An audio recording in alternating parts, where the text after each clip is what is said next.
Hello guys, welcome back to my channel. मी पूजा तुमचं माझ्या चॅनलवर आज खूप मनापासून स्वागत करते. तुम्हाला सर्वांना स्वतंत्र दिवसाच्या हार्दिक हार्दिक शुभेच्छा. त्याच निमित्त आज आपण करणार आहोत लाल भोपळ्याची खीर.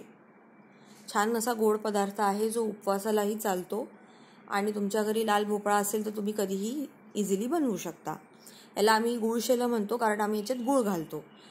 सो इथे मी छान पाट काढून लाल भोपळा चिरून घेतलेला आहे आणि तुपावर तो छान शिजवला आणि शिजल्यानंतर तो खूप छान मऊ होतो आणि तसंच त्याला स्मॅश केलं आणि प्युरी करून घेतली.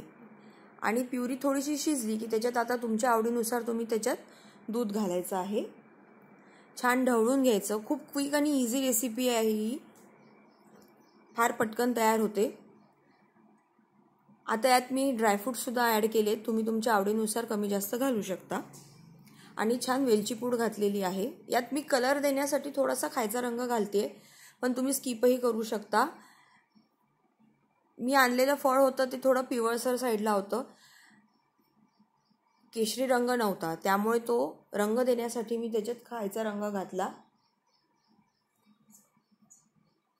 आणि चिमूटभर मीठ घालायचं, त्याने खूप छान चव येते खिरीला आणि फार लवकर तयार होते. आपण गूळ सगळ्यात शेवटी गॅस बंद केल्यावर घालणार आहोत कारण गुळामुळे खीर फाटायची शक्यता असते. सो गॅस बंद केल्यावरच आपण त्यात गूळ घातलेला आहे आणि आपली डिश रेडी आहे. इतकी सोपी ही रेसिपी आहे, नक्की ट्राय करा. ही रेसिपी खूप छान लागते आणि उपवासाला तुम्ही ही आरामात खाऊ शकता. इतकी छान रेसिपी आहे ही.